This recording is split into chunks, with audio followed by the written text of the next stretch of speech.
Je vous écoute. Alors, mon premier cas pratique, c'est un cas qu'on a actuellement. C'est un restaurateur qui possède donc un restaurant étoilé et un hôtel. D'accord. Actuellement, il y a une holding au-dessus qui Alors, détient. il y a deux sociétés qui détiennent le restaurant et l'autre l'hôtel. Voilà, c'est ça. Il y a une SCI et une SAS. La SAS, c'est l'hôtel? La SAS, c'est non, enfin, l'exploitation de tout ça. Et l'autre, c'est une SCI. Ah oui, donc les murs ici, hein? Oui, les murs sont dans une D'accord, SCI. d'accord, ok. C'est les murs, c'est pas l'hôtel avec la société Voilà, d'exploitation, c'est uniquement les murs. tout à fait. Société civile, Oui, à l'IR ou à l'IS? à l'IS.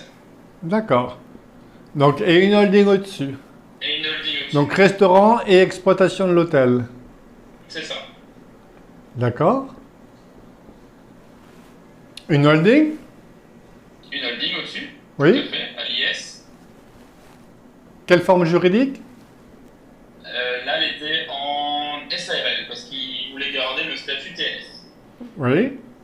Ça, c'est la situation actuelle, hein. Oui. Et nous, ce qu'on a préconisé, dans un premier temps, Et c'est qui sont les associés?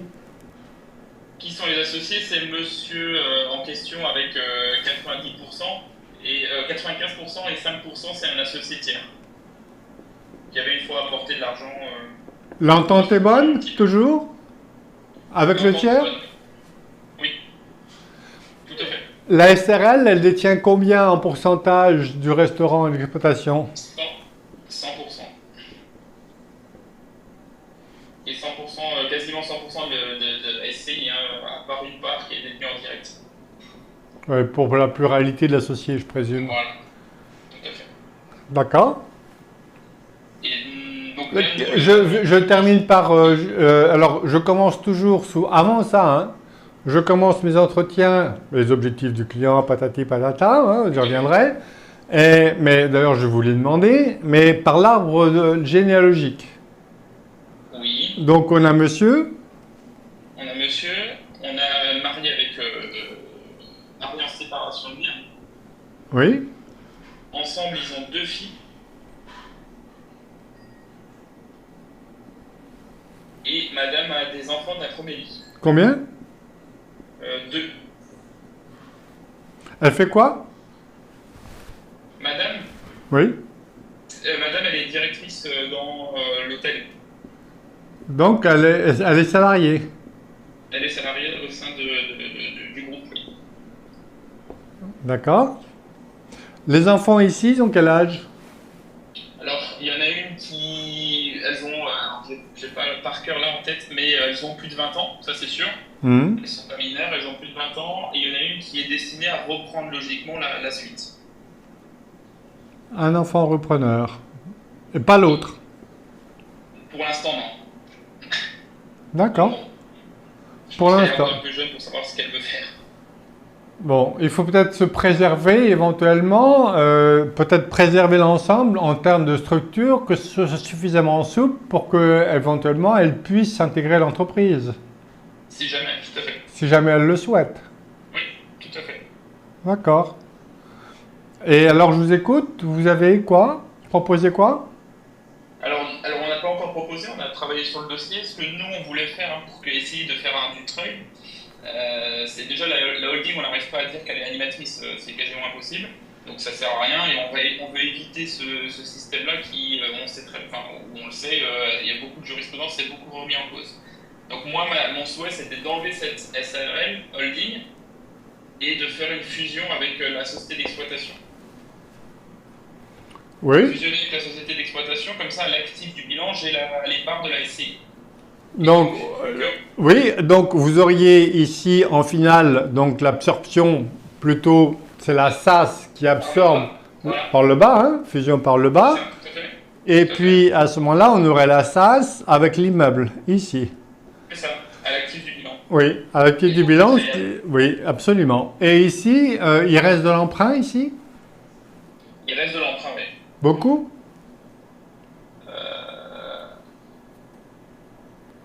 Oui, il reste quand même quasiment 800 000 euros d'emprunt. Alors, c'est pas beaucoup par rapport à la valorisation globale, mais il reste à peu près 800 000 euros. C'est valorisé combien l'immeuble? L'immeuble est valorisé quasiment 10 millions d'euros. Ah oui, donc c'est à moins 10%, hein? Moins de 10%, tout à fait. Oui, d'accord, oui. Alors, oui, ça c'est bien, hein, c'est une bonne idée. L'idée, c'est après, il faut regarder parce que ça fait un bloc assez lourd. Oui. On a 2 enfants héritiers réservataires. Tout à fait. Donc, si vous faites ça, vous consolidez le tout, c'est-à-dire que c'est plus scindable, pratiquement, hein, c'est que vous enfermez. Hein, parce que ici, à terme, un immeuble en bas dans une société à l'IS, le jour où vous voulez le sortir, c'est une catastrophe fiscale. Alors, je suis d'accord, mais vu qu'il était déjà à l'IS avant, Oui, pour moi, ça ne changeait pas grand-chose du coup. Oui, ça change un petit peu dans la mesure où s'il est à SAS, éventuellement qui vend, hein, on ne peut pas bénéficier du régime des titres de participation. Oui. Hein. Donc on est à l'IS, ici, une première fois, 33, et ensuite éventuellement une sortie, pareil, à 33, plus la plus-value immobilière. Tout à fait. Voilà, c'est tout. Il faut que le client le sache. Oui. Tout ça. Parce que la donation efface la plus-value. Elle efface la plus-value sur l'ensemble, mais elle efface pas la plus-value immobilière détenue par la société civile en bas. Tout à fait. Voilà. Mais c'est pour ça que dans les schémas d'organisation de groupe, j'aime pas. On ne dit pas un j'aime pas. Bon, mais j'aime pas. J'aime pas quand une société détient 100%. Je préfère toujours, mais après il faut toujours expliquer que la holding ne détient que 5% de chaque fille. Et je peux expliquer notamment parce que là il y a 2 enfants, vous voyez, alors j'explique tout, surtout quand les enfants sont petits. Parce que quand c'est petit, on ne sait pas. Et on ne peut pas, comment dirais, critiquer le fait que je prévois la transmission à terme. Ce n'est non critiquable pour assurer la pérennité de l'entreprise. Et quand un enfant, vous voyez, quand j'ai une participation minoritaire, par exemple ici 5% et ici 5% d'une autre société, je peux très bien dire que comme j'ai 2 enfants, je ne sais pas. Il n'est pas bon de mettre les 2 enfants au sein d'une même société parce que si ça ne s'entend pas, ben, ça risque de nuire à la pérennité de l'entreprise familiale. Par contre, ici, ben, je pourrais toujours attribuer une entreprise à un enfant et l'autre à l'autre enfant. Et en même temps, regardez au plan fiscal ce qui se passe en cas de sortie. C'est beaucoup mieux disant que ça. Hein. Parce que ici, l'argent va directement. Et on peut même, ici, donner sous condition d'apporter à une holding constituée par l'enfant. Enfin, vous voyez, et là, voilà. Et c'est souple, ça bouge. Alors que quand vous me dites l'autre enfant, on ne sait pas ce qu'il y a, si elle veut éventuellement candidate à la reprise, imaginons que ça, eh bien, ça vaut 15 millions d'euros. Je dis ça comme ça. 15 millions d'euros, et puis il n'y a pas 15 millions d'euros dans le patrimoine privé. Il va falloir ouvrir le capital aux 2 enfants, à moins d'une renonciation anticipée à l'action en réduction, mais ça m'étonnerait que ça fonctionne là. Hein. Bon, ça peut fonctionner dans certains cas, mais ici ça m'étonnerait. Ça fonctionnera pas. Oui, et donc on a un problème. Ça veut dire, enfin on a un problème. Ça veut dire que et les opérations de LBO, ça va parce qu'il y a 2 enfants, mais même c'est lourd, non? Parce qu'un emprunt de 7 millions d'euros pour la Soult, ça fait lourd. Oui, ça fait lourd. Ça fait lourd. Je dis que le LBO familial, 2 enfants, ça peut passer, mais sur des montants comme ça, il n'y a pas forcément une rentabilité énorme. Enfin, j'en sais rien. Non, tout à fait. C'est surtout, derrière, ça peut nuire même à l'activité, parce que si jamais on ne peut plus investir, on ne peut plus rénover, on ne peut plus rien faire, parce qu'on a la dette senior à rembourser. Ouais. Pas la dette... Oui, absolument. Donc,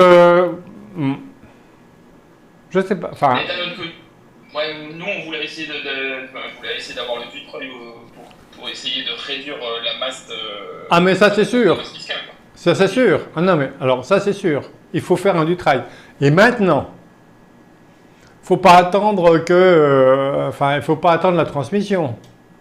Il Ah est non, il faut prêt. le faire maintenant. Oui Parce que oui, là, le but, c'est d'enchaîner. oui. Après, est-ce que c'est la bonne solution de l'absorption avec la SCI en dessous? C'est déjà le cas actuellement, quasiment. Donc je me suis dit, ça ne changera pas beaucoup, beaucoup. Et au moins, on arrivera à avoir les 75% d'abattement. Ben oui, absolument, sur l'immeuble. Oui, oui, pour moi, c'est une bonne solution, hein. Et d'ailleurs, très souvent, Après, je fais détruire, ça m'arrive très souvent hein, de faire détruire des holdings, hein, parce que quelquefois, il n'y a pas d'utilité. bah, pour moi, là, alors, la Alors, problématique, c'est que le client veut garder TNS encore. ouais, mais alors justement, c'est justement ce que je voulais aborder. Mais le TNS, c'est roupie de sonnette, hein. Je suis désolé, hein. Mais vous allez faire le calcul. Je vais vous raconter une histoire, là récemment. Je vais juste vous expliquer ce que moi j'ai trouvé comme solution. Oui. Et vous allez me dire ce que vous en pensez, comme ça vous me dites. Déjà maintenant, vu qu'on aura une SAS au-dessus, on aura un peu plus de possibilités de faire du dividende par exemple. Moi ce que je voulais faire c'était de mettre une SARL à côté où il y a sa marque, parce qu'en fait il est meilleur ouvrier de France, donc il a son nom est important.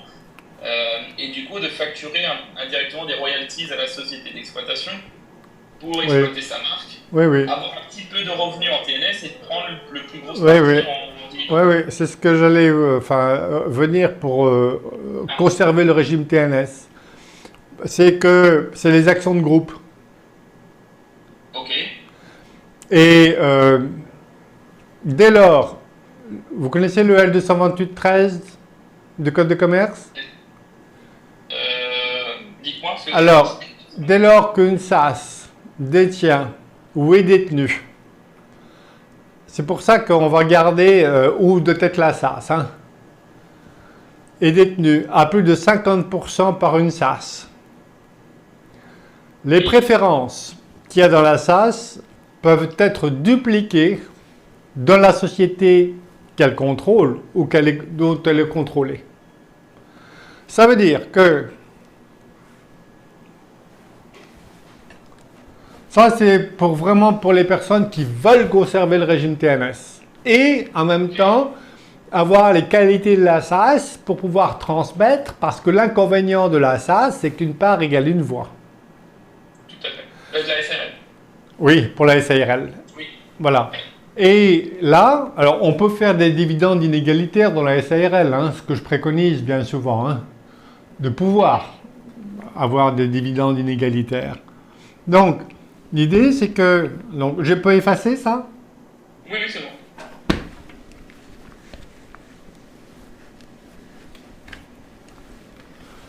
Donc, dès lors qu'une SAS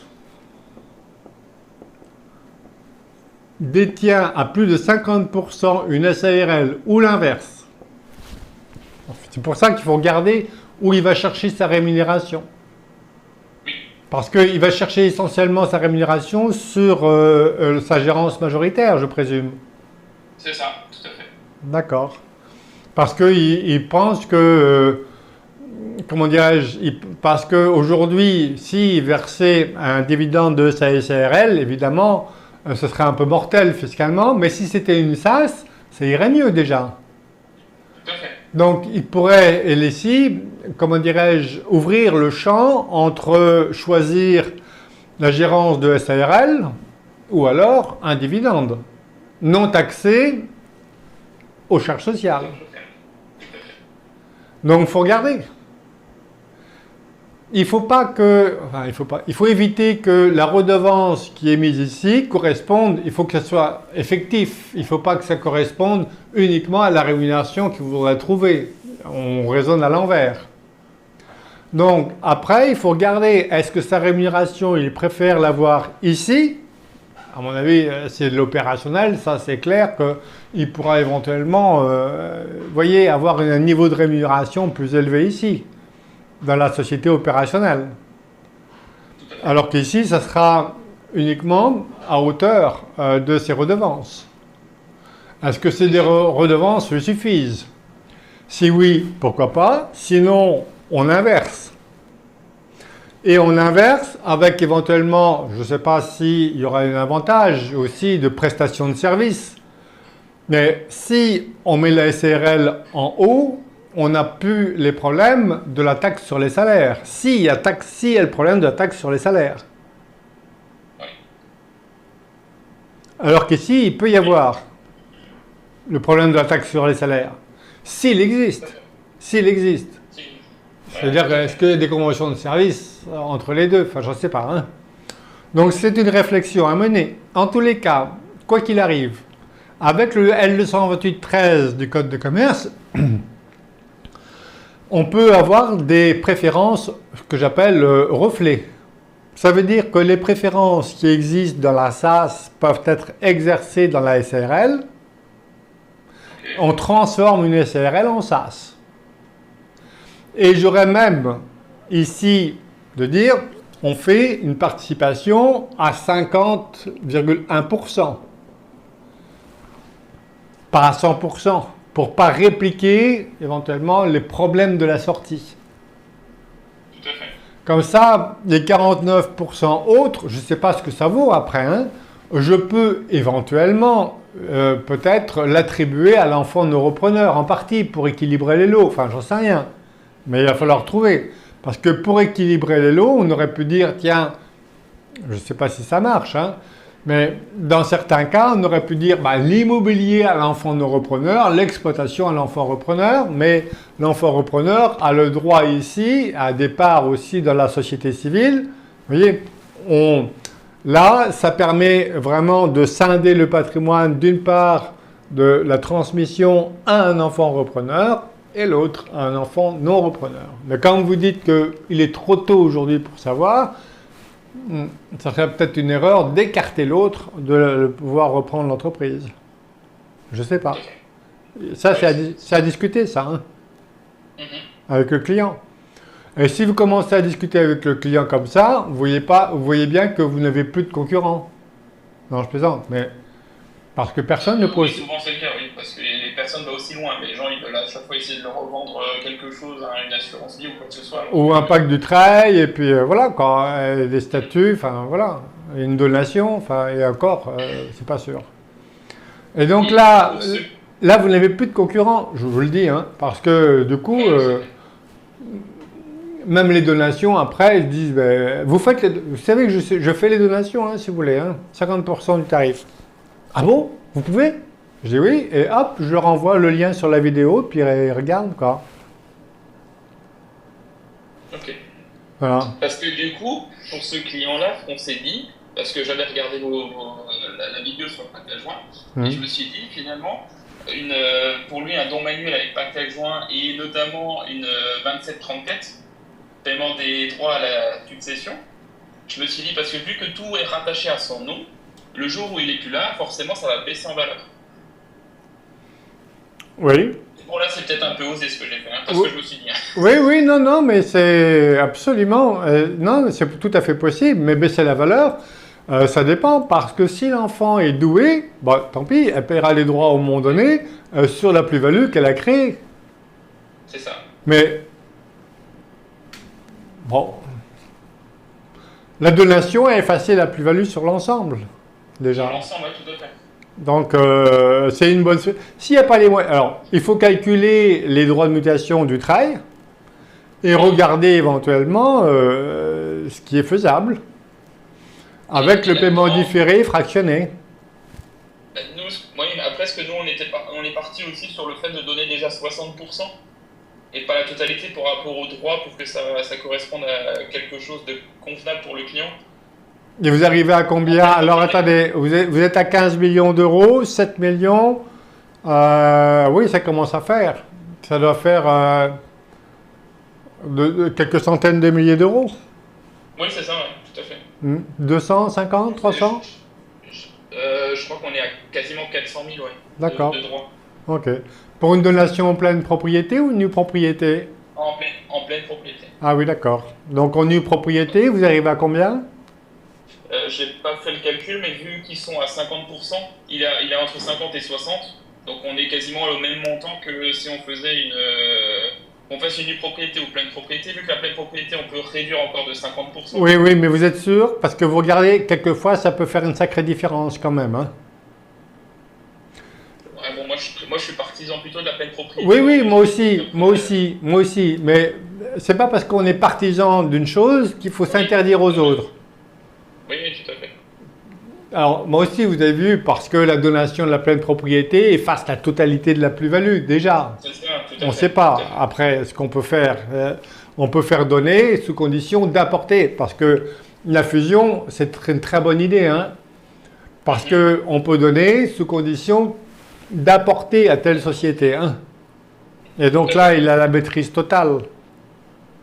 Et si il y a- mettre dedans, ouais. Ouais. Et s'il n'y a pas de reprise effective par un enfant, s'il y a la volonté de vendre à un moment donné, il vaut mieux avoir créé cette holding-là, hein. Donc, Oui, mais ça, c'est après les 6 ans du trade. oui, oui, bien sûr, oui, mais il faut le prévoir dès à présent.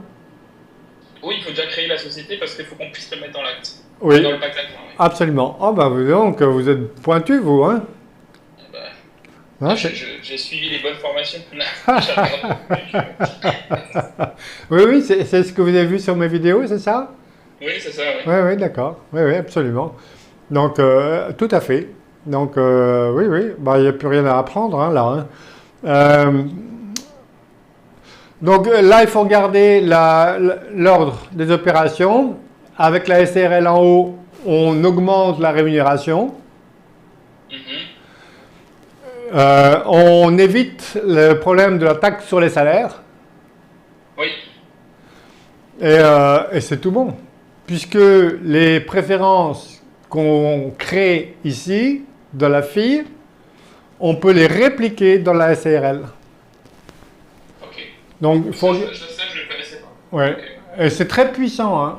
Alors, et vous verrez, il y en a d'autres qui disent « Ah, mais non, c'est impossible, c'est contraire aux droits des sociétés. » Je dis « Mais attendez, personne n'ose le faire, hein. Personne. Ok. Mais c'est la loi, non? Et donc, il faut prévoir, c'est l'Assemblée Générale Extraordinaire, ici, de la SARL, qui doit prévoir l'émission de préférence. Ok. Il faudra un commissaire aux avantages particuliers, hein, sans doute, hein. Oui, ça. Ici, là, alors, je sais comment l'éviter, mais on va faire les choses proprement, c'est votre métier. Vous êtes dans le groupe. Oui, il faut mieux faire ça correctement. Non, mais on peut faire très correctement en écartant le commissaire aux avantages particuliers. Mais le commissaire aux avantages particuliers, quelquefois, dans les petites entreprises, quand il y a une certaine taille, je me dis, voilà, ce n'est pas des frais qui sont, comme pour une donation, qui sont proportionnels au montant. Donc là, on peut inciter le client à aborder la chose et faire des préférences comme ça, hein. Mais pour les plus petites entreprises, le coût d'un commissaire aux avantages particuliers, quand je vois le rapport, moi je suis passé par un commissaire aux avantages particuliers pour transformer ma société, quand je vois le rapport, une page, en disant oui, attention, il y a des avantages particuliers. Je dis, ah, Oui, c'est ça, ouais. oui, oui, 3 000 €, merci. Non, merci. Ah, voilà. Je trouve ça un peu exagéré. Donc, oui, et puis dans l'acte de donation, donc voilà, donc c'est vous qui allez le rédiger. Bah, du coup, le but, c'est d'avoir cette formation, de bien maîtriser le tout pour que je puisse lui proposer la rédaction derrière du pacte adjoint. Oui, oui. Et vous lui dites que on peut, et vous allez lui dire qu'on peut, moi, je peux vous faire économiser une génération de droits de succession. Est-ce que ça vous intéresse? Mais attention, c'est moi qui fais l'acte. Donc vous choisissez. Soyez brut comme ça, hein, de fonderie, parce que sinon ça va vous échapper, hein. Oui, tout à fait. Vous choisissez, vous faites, et ça coûte 2 fois. Alors moi je prends 50% des frais du notaire, j'affiche en tout cas, hein. Sauf pour les gros montants, je limite, parce que je trouve ça déraisonnable de faire des frais proportionnels en fonction du montant donné. Je trouve ça ne fait pas partie de ma philosophie. Mais déjà à 50% du lot. Là, sur 8 millions quasiment de donations, ça fait déjà une belle somme de frais de notaire. Bah, il y a 1%. Hein. Ouais, c'est ça, on est quasiment à 70, ouais, entre 70 et Oui, 80 000 quasiment. en Quelque chose même comme plus, en général, là, à ces tarifs-là, vous êtes à plus de 1%. ça. Oui, plus de 1%, avec 85, pardon.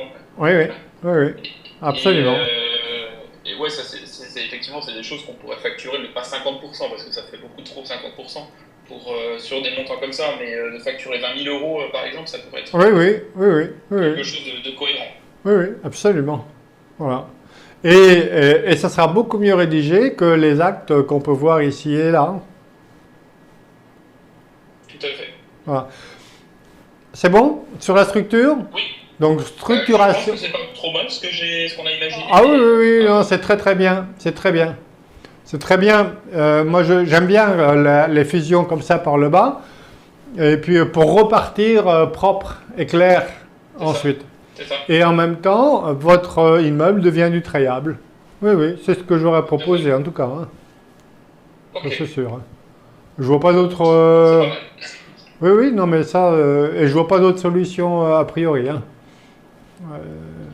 On a cherché, mais j'en vois pas d'autres. Bon, après, moi, Non, non. je suis pas non plus voilà. Non, mais je suis. J'apprends tous les jours, mais Oui, oui, mais chez moi, c'est un truc naturel, hein. Je vois tout de suite ce qu'il faut faire.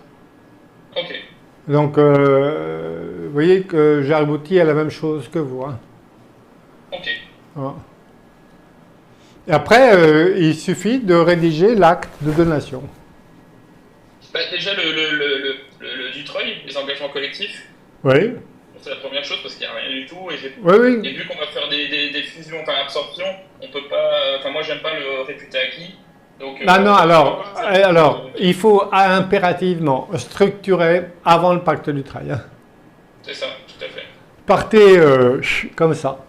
Parce que vous avez vu le pacte du trail, toutes les opérations entre la signature du pacte du trail et la donation, bah, tout ce qui est opération en capital elle est impossible à cette période-là. Elle devient impossible à partir de la donation, mais j'invite toujours à faire les structurations avant. Oui, tout à fait. Voilà. Oui, après, il faut plus bouger, hein. Qui sont vos concurrents sur cette affaire-là? C'était l'UNOF. Ok, d'accord. Ils sont toujours, c'est en cours. Non, eux, du coup, ils ont. Parce qu'on a fait déjà un audit pour voir la situation de base. Pour voir, parce que moi, nous, on aime bien d'abord faire l'audit pour voir la situation actuelle. Oui, Je leur dis toujours, il vaut mieux connaître la base avant de fonder des choses dessus, et finalement, tout est bancal. Donc, d'abord, on fait l'audit de base, et quand on a déjà fait ce travail-là, il est déjà passé après par nous. Il nous a dit qu'il allait aller plus loin avec nous et pas avec une autre. d'accord. Donc voilà, vous n'avez plus de concurrents. Non. Voilà. Ok. Le seul concurrent que j'ai, c'est monsieur. Parce que c'est lui qui avait mis tout ça en place chez le client. Donc en fait, ma plus grande difficulté, c'est de lui dire qu'il va falloir qu'on enlève une holding que lui a créée. Oui, oui, Donc, oui. Oui, oui, mais bon. Ça arrive, hein? Ah, oui, oui. Ah oui, c'est parce qu'il avait suivi mes formations sur la holding. Non, je plaisante. je sais pas. Ok, voilà. Donc c'est bon là-dessus. Après, on va voir comment on rédige l'acte. Donc les enfants sont majeurs. C'est pas la peine d'introduire le 384, mais on va tout de suite la première clause à mettre. Vous avez une idée? La première clause à mettre, Oui, dans l'acte de sur le donation. pacte adjoint, Hmm. c'est là où justement je viens en formation pour. D'accord. Non, mais vous avez pu avoir des idées. D'accord. Ok. Ok. Ouais. Donc là, vous voyez bien que, alors, ils sont jeunes, les filles, mais ils peuvent avoir des enfants. Donc, ce qu'il faut, enfin, ce qu'il faut, j'aime pas dire ce qu'il faut pas, mais on peut toujours euh, montrer. Le chef d'entreprise, il a des parents toujours? Euh, oui, mais maintenant ils sont très âgés. Comment? Ils sont très âgés. Oui, oui. Et je crois qu'il n'a plus que sa mère, si je dis pas de bêtises. Vous faites l'arbre généalogique, c'est une habitude chez vous, Oui. c'est une pratique? Tout à fait. Oui, Ok, ça on fait au cas où pour la transgénérationnelle, pour voir si on peut pas reprendre la voilà, donation. ok. Et donc, il faut peut-être proposer au client de voir loin et de voir les deux générations qui viennent. Mhm. voire les 3 générations qui viennent. En général, ils sont sensibles à ça. Hein. Je présume qu'il y a véritablement une volonté de transmettre aux enfants. Et qu'il est très content qu'il y ait une fille, qu'il y ait un enfant repreneur. C'est le plus beau cadeau qu'un père puisse avoir quand il a les moyens. Tout à fait. Voilà. Et donc, on peut, là, regardez, hein, si on pousse le raisonnement, ce à quoi j'invite, hein, bien souvent, l'enfant repreneur, éventuellement, peut ne pas avoir d'enfant, ou peut avoir des enfants non repreneurs. Et l'enfant non repreneur peut avoir des enfants, mais un enfant repreneur. Tout à fait. Donc, c'est pour ça que si le client est sensible à ça, j'ai tendance à proposer toujours que les 2 enfants aient une participation au capital de l'entreprise. Que les pouvoirs soient confiés à l'enfant repreneur. Hein, on joue toujours sur la dissociation avoir, pouvoir, droit financier. L'enfant repreneur, il n'a pas envie éventuellement que le sleeping partner, sa sœur dormante, puisse toucher le même dividende qu'elle. Donc on peut introduire ici des inégalités pour rémunérer le travail plus, ou par le salaire ou la rémunération, en fonction ici du choix qui aura été fait entre la SARL en haut ou la SAS en haut. Mais d'ouvrir le capital, même si ce n'est pas forcément égalitairement, mais attention à la réserve héréditaire. Bon, mais on a peut-être, il faut regarder. Pourquoi on ne sait pas encore pour l'autre enfant, l'autre fille? C'est parce que autant la première fille, elle a fait Lausanne, l'école de... Ah oui, d'accord, ok. D'accord, ok. Donc là, il n'y avait pas de souci. Autant la deuxième, elle ne voulait pas se lancer là-dedans, donc on sait un peu moins. Elle fait quoi? Ah voilà, oui, c'était ça. En fait, elle est un petit peu aussi dans tout ce qui est hôtellerie et tout ça, mais le problème, c'est qu'elle a une sclérose en plaques, et donc potentiellement, elle peut être amenée à avoir un peu moins de capacité pour la suite. Voilà, c'était ça. Très important. Et elle peut avoir une durée ou des facultés diminuées avec ça. Tout à fait. Ok. Tout à fait. D'accord. C'est très, pour moi, c'est fondamental, hein, ces choses-là. Hein. Ok. Parce que c'est justement, quand je pose une fois l'arbre généalogique, je dis, est-ce qu'il y a des personnes fragilisées? Quelle est votre conception également? Est-ce que c'est l'égalité, par exemple? Je ne sais pas, mais imaginons qu'elle n'ait pas envie d'avoir d'enfants, tout ça. Vous voyez bien qu'en transmettant ici, après, ça va aller où? Ben, c'est ça le problème. Ouais. Donc, il faut imaginer, ce à quoi j'invite, c'est imaginer encore ici, en dessous, les différentes hypothèses de travail. Ok. Et quand vous rentrez au cœur de la famille comme ça, vous n'avez plus de concurrents, hein, je peux vous le dire. Hein. Ah oui, non, ça c'est sûr. Pourquoi? Parce qu'on va faire des libéralités résiduelles dans l'acte de donation. Et on va éventuellement transmettre à des enfants qui ne sont pas nés. C'est très puissant hein, quand même. Hein. On n'est pas obligé de les nommer? Ok. Non, pas du tout. Alors, Okay. s'ils sont nés au moment... C'est mieux. Non, mais s'ils sont nés au moment de la libéralité, c'est eux qui... Un peu comme l'assurance vie, quoi. Hein. Oui. Et à ce moment-là, ouais, ils prennent. Et on va avoir un plan B au cas où la libéralité résiduelle, telle qu'on l'a imaginée, ne pourrait pas s'appliquer. Je donne un exemple. Ok. Et c'est comme ça que vous faites des économies d'une génération de droits de succession. Ah, voilà. Effectivement, là J'étais il y a 5-6 ans, j'étais revenu sur les bancs de l'école en master à Assas de gestion de patrimoine. Et je dis voilà ce que je fais moi, un professeur. Et il enseigne auprès d'une catégorie de clients. Et puis il me dit ah oui, mais ça, j'ai jamais vu ça. En fait, je n'avais pas vu.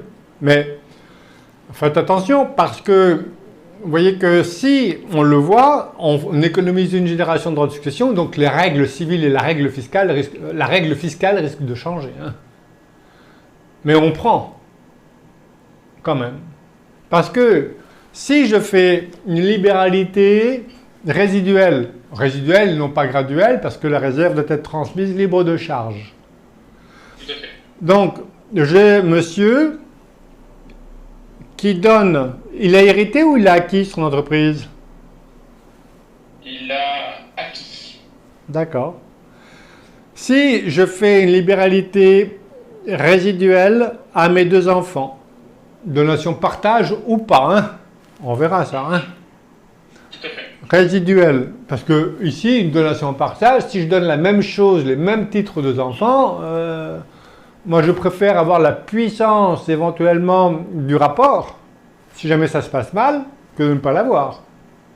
Ça c'est sûr. On ne sait pas. Tout à fait. Voilà. Et donc, ici, je donne en premier gratifié, en deuxième gratifié ici, à la génération qui n'est pas née. Et s'il n'est pas né, ben ça revient à l'autre, frère, à l'autre sœur. Donc ça veut dire que si une génération par la suite, c'est pas une donation finalement résiduelle, et si par contre il n'y a pas de génération suivante, ça devient une donation résiduelle, c'est ça? Non, c'est une résiduelle ici, premier résiduel, mon enfant, premier gratifié, mon petit enfant pas né, deuxième gratifié, à naître, il est désigné, à parts égales. Okay. Dans le cas où les petits-enfants sont pas nés au moment ici du décès de la seconde, qui est fragilisé d'ailleurs, le bien passe à sa sœur. Okay. Deuxième gratifié, c'est sa sœur. Premier gratifié, elle, deuxième gratifié ici. Donc on a une résiduelle ici, et si on ne peut pas l'appliquer, eh bien c'est la résiduelle ici qui s'applique. Ok, et vous faites ça même si par exemple il n'y a pas de problématique de santé ou quoi que ce soit? Ah ben oui, regardez. Il y a celui qui n'est pas repreneur, de préférence. Alors, tous, on ne sait pas. Il faut penser ici, qu'est-ce qu'il advient à chaque fois, hein, la pérennité de l'entreprise. Oui. Voilà. Si c'est l'objectif du client, bien sûr. Mais bien souvent, c'est ça. C'est, vous savez, la transmission intergénérationnelle, c'est je suis immortel. Et c'est bien souvent le chef d'entreprise, il est immortel. Et il aimerait que son offre puisse se poursuivre. Et quelquefois, même, il n'a pas envie de vendre à des investisseurs extérieurs, il préfère gagner moins et transmettre aux salariés, par exemple. Oui, c'est vrai. Donc il faut regarder d'ailleurs s'il y a des fidèles autour de lui. Et quoi? Des fidèles, des piliers. Ah, ok. Oui, oui. Regardez voir, parce que on peut éventuellement les associer à un pacte du trail. On y reviendra dans un deuxième temps, mais vous me reviendrez avec ça, hein, l'idée. Hein. Ok. On ne sait jamais. On ne sait pas. D'accord. Parce que imaginez qu'il y a un accident, j'en sais rien moi, voilà. Et si, et si, et si, et si.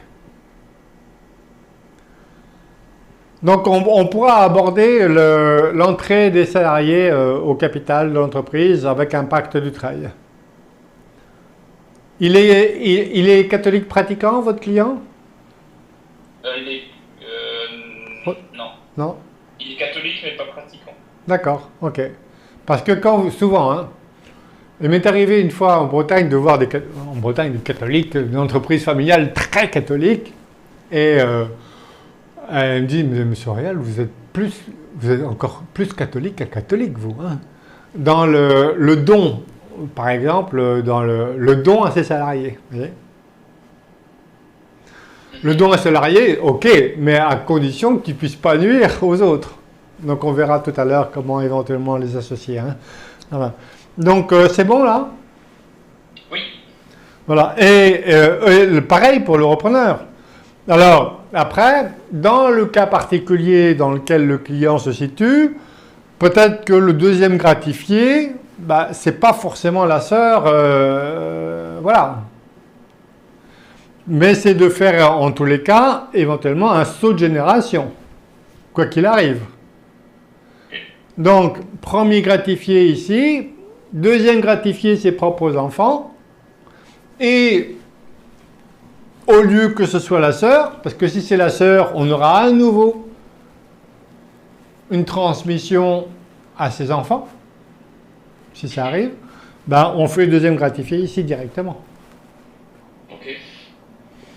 Vous voyez, c'est... comment? C'est puissant. Ah bah attendez, là, c'est bon quoi. Vous avez... Tous ceux qui veulent rentrer, c'est deux baffes. Hein. Voilà. Voilà. Donc, et éventuellement, ensuite, et si ça, hop, tout ça, ça disparaît, ben, on ferait jouer le droit de retour. Vous voyez que le droit de retour, il arrive uniquement ici. Oui, après tout ça. Après tout ça. Il a des frères et sœurs, monsieur? Oui, un frère. Un frère. Et il a des enfants, le frère? Oui. Il fait quoi? Le frère, il fait quoi? Il fait... Non, le fils du frère. Ah, ça, je sais pas. Je suis pas allé aussi loin. Allez-y, creusez. Ok. On ne sait pas.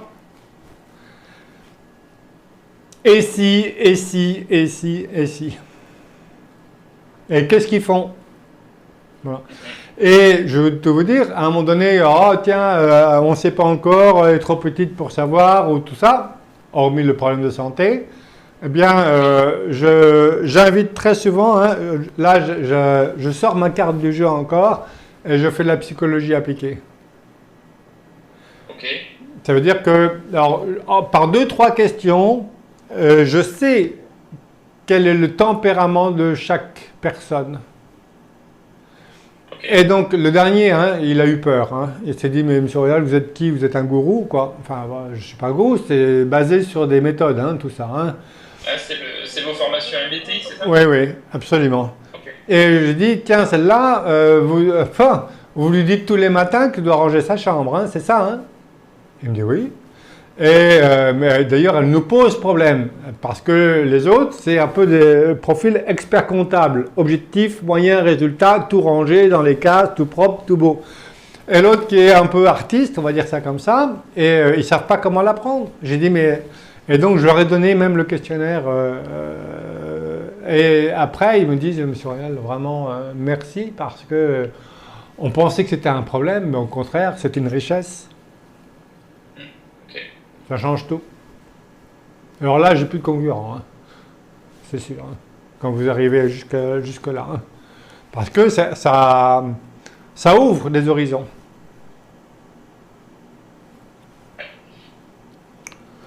Ok, donc ça, on va le voir. Après, pour comment rédiger, vous avez d'autres cas?